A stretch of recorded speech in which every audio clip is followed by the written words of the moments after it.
Deliver भी किया है उन्होंने, ममता बनर्जी से लेकर मध्य प्रदेश में भी हुआ। तो ये डायरेक्ट कैश बेनिफिट के दो तरह के इसमें भी बात है। एक ये कि इससे जब आप घर की महिला को कि आप में पैसे देते हैं तो बहुत सोच समझ कर पैसे खर्च करती है, उसका सदुपयोग सुनिश्चित करती है। और वो जो आप कह रहे हैं कि उसके लिए 500 रुपये भी बहुत है, तो उसके लिए उसकी कीमत समझिए। और दूसरी बात इसके विरोध में इसकी आलोचना ये है कि आप इस तरह से लोगों को काम करने के प्रति कोई बहुत मतलब उसके प्रति प्रेरित नहीं कर रहे हैं, बल्कि बिना कुछ किए घर बैठे एक निश्चित भत्ता या वो उसकी आदत डाल रहे हैं, जिसको कुछ लोगों ने फ्रीकी रेवड़ी या फ्रीबीज कहा। इस मत में भारत को समझते हुए, भारत की आर्थिकी और भारत के इकोनॉमिक सोशल स्ट्रेटा को जब समझते हुए कि किसी समाज में कितने लोग हैं अपने आप किन परिस्थितियों में जी रहे हैं, आप इसमें कोई राय बना पाते हैं? देखिए, इंडिया तो डाइवर्स कंट्री और जो पैसा इन लोगों को मिल रहा है, नहीं अगर ये नहीं लेंगे तो वो लूट जाएगा, नहीं समझे? और पैसा किसी के घर का थोड़ी है, इन्हीं के तो पैसा है। पैसा किसका है? टैक्स का। और एक बार महिलाओं को जो पैसे मिले उसका सच में महिला दुरुपयोग नहीं करती। उससे क्या है, कोई सिलाई मशीन खरीद ले, कोई मुर्गी पालन कर सकती है, छोटे राशि में कुटीर उद्योग छोटा मोटा चल सकता है। बाकी पॉलिटिशियन का एक सीधी सी बात बताते हैं, क्या सही है और क्या गलत है वो कोई नहीं बुझाता है, जीतने के लिए कुछ कर ले। इसलिए ये सब का बहुत ज्यादा इंटेलेक्चुअलिटी का चलता नहीं। लोकतंत्र में जब जनसंख्या बहुत ज्यादा हो जाती है तो लोकतंत्र उसूलों से नहीं धीरे से चलने लगता है। भीड़ को क्या चाहिए, तो लोकतंत्र धीरे धीरे भीड़ तंत्र होने लगता है। भीड़ को क्या चाहिए, बस वही सुनो। और हमारी आपकी बातें दब के रह जाएंगी, क्योंकि इंटेलेक्चुअलिटी दूरदर्शिता ये 20% लोगों के पास है। बाकी लोग इतने शोषित हो चुके हैं कि रोजी रोटी से परेशान हैं। एक मिडिल क्लास की पूरी जिंदगी बच्चे को पढ़ाने में, बूढ़े माँ बाप के इलाज में, बेटी के विवाह में और घर बनाने में खत्म हो जाता है। पूरी जिंदगी मिडिल क्लास इसी में काट देता है। उसको क्या ही समझ में आएगा? नेताओं की इतनी घटिया खड़ी करते हैं, कोई नेता मित्र है आपका? हाँ, हमारे सारे नेता भी मित्र हैं। क्योंकि हम किसी से कुछ मांगे नहीं आ सकते। ये नहीं कि हमारा बालू का ठेका दे देंगे, ये सब नहीं चाहिए। नाम बताएंगे मिलन?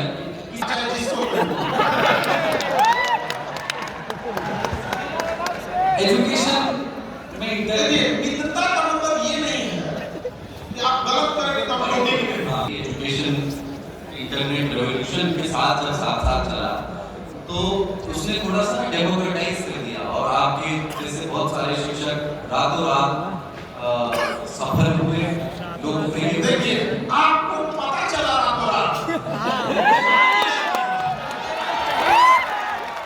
2018 में, पूरे 2018 में सबसे बड़ी कोचिंग मेरी थी, बम चला था 2019 में, इतना बड़ा था। आपको बाद में पता चला, इसका मतलब ये नहीं हुआ। आपको दिया था 1498 में पता चला, इसका मतलब ये नहीं कि भारत 1498 में चला दिया। आपकी लोकप्रियता इंटरनेट पे पहले नहीं थी और आप ये तो स्वीकार करें ना कि हमें आज भी फेसबुक नहीं आता है। चलो, मेरी मजबूरी वो नहीं थी, हम आके वहाँ पढ़ाएंगे। इंटरनेट आपकी लोकप्रियता में इजाफा किया है। हाँ, ये बात सही है, लेकिन आप कहते हैं कि रातों रात हो गया, ऐसा नहीं। दुनिया में मेरी कामयाबी देखी, पाँव के छाले किसी ने नहीं देखे। मैं छालों की ही बात करना चाह रहा हूँ कि हम भाषा को उसकी शुद्धता के साथ नहीं बरतेंगे। अगर नहीं शुद्ध है तो जैसा आता है वैसा बोलेंगे। या हम अपने लहजे में, मैं जो शोज करता हूँ, मैं अवधि बोलने में बड़ा कंफर्टेबल महसूस करता हूँ, जो मेरी भाषा है। और जब मैं आपको देखता हूँ तो आप इंटरनेशनल रिलेशंस की पढ़ाई कर रहे हैं, तो उसमें आप कहते हैं कि अमेरिका मिसाइल डाला, कोई नहीं किया, क्या होगा? मुझे अच्छा लगता है कि आप अभी जैसे बात कर रहे थे देश भाषा में।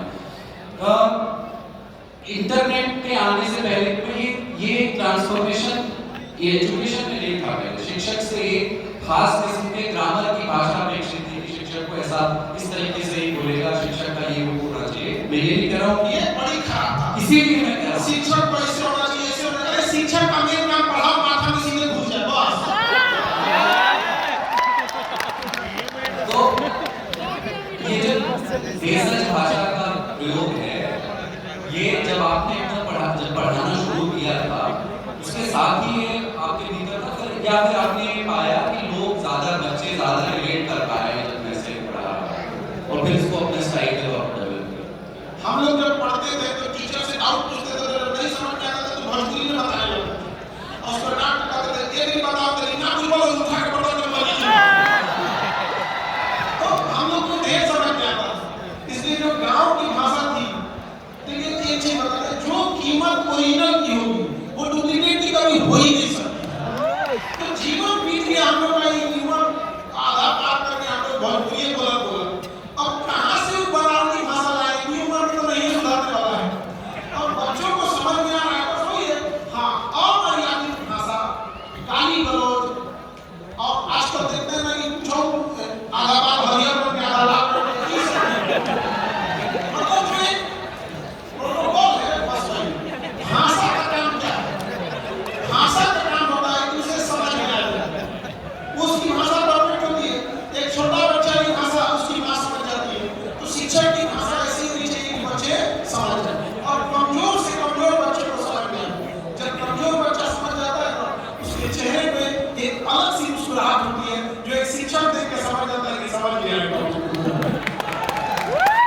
क्लासरूम में कोई भी आपको याद है, बहुत सारे ऐसे किस्से होंगे अपने बच्चों का पढ़ाने का अनुभव, कोई ऐसा तजुर्बा या किस्सा हुआ है जिससे जो बहुत मन को छू गया, बहुत याद है क्लासरूम में हुई कोई किस्सा? देखिए ये तो आए दिन होते रहते हैं, लेकिन मेन ये होता है कि उनके थोड़े से बदलाव से ज्यादा अच्छा है एक बड़े लेवल का बदलाव। अभी बिहार पीसीएस यानी बीपीएससी का इंटरव्यू चल रहा है, 150 से ज्यादा दिहाड़ी मजदूर इंटरव्यू दे रहे हैं। दिहाड़ी मजदूरों को पढ़ा के प्री मेंस पढ़ा के इंटरव्यू के बाद एसडीएम बनेंगे, 150 की संख्या में वो जाते मायने रखते हैं जो कभी दिहाड़ी मजदूरी करते लाख रुपए फीस होती थी, उसको कम करके ज्यादा बढ़ाए। तो जब वो टॉपिक को पढ़ाते हैं लोग समझ में आ जाता है, तो यही खुशी होती है। बिहार पटना में खास तौर से बड़ी संख्या में कोचिंग संस्थान है, हर तरह की कोचिंग होती है, बड़ी संख्या में छात्र यहाँ आकर के रहते हैं दूसरे प्रदेशों से भी और आसपास के जिलों से भी। तो एक तरह का कोचिंग हब, एक तरह का एजुकेशन हब है ये, और इसी वजह से अपनी मांगों को मनवाने के लिए कभी कभी जरूरत पड़ने पर छात्र प्रदर्शन भी करते हैं, प्रोटेस्ट भी होते रहे, सफल प्रोटेस्ट भी हुए जिसमें सरकार को नीतिगत फैसले बदलने पड़े हैं, अपने उनकी मांगों को मानना पड़ा है। देखिए यहाँ एक बात रोकते हैं, जो आंदोलन सफल हुए हैं उनकी हम बात नहीं करते हैं, जो असफल हुए हैं वो केवल थेथराई की वजह से नहीं माने हैं, लेकिन मान गलत नहीं थे बच्चों का, मान नहीं पाए। अभिमन्यु चक्रव्यूह में जीत गए, लेकिन इसका मतलब ये नहीं कि अभिमन्यु जीते नहीं तो अभिमन्यु गलत है। आज भी दुनिया याद करती है, तो ये जो मान करते हैं ये नजायज मान नहीं करते हैं। आप थेथराई हम मानवे नहीं करें तो हम करते हैं।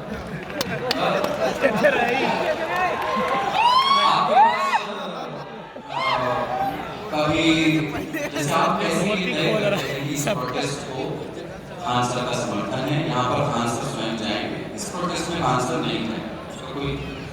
देखिए कुछ चीजें ऐसी होती हैं जो एक होता है कि एकदम एक्सट्रीम हो जाएगा, नहीं करेंगे तो बच्चे बर्बाद हो जाएंगे, हम लोग को वहां जाना ही पड़ता है।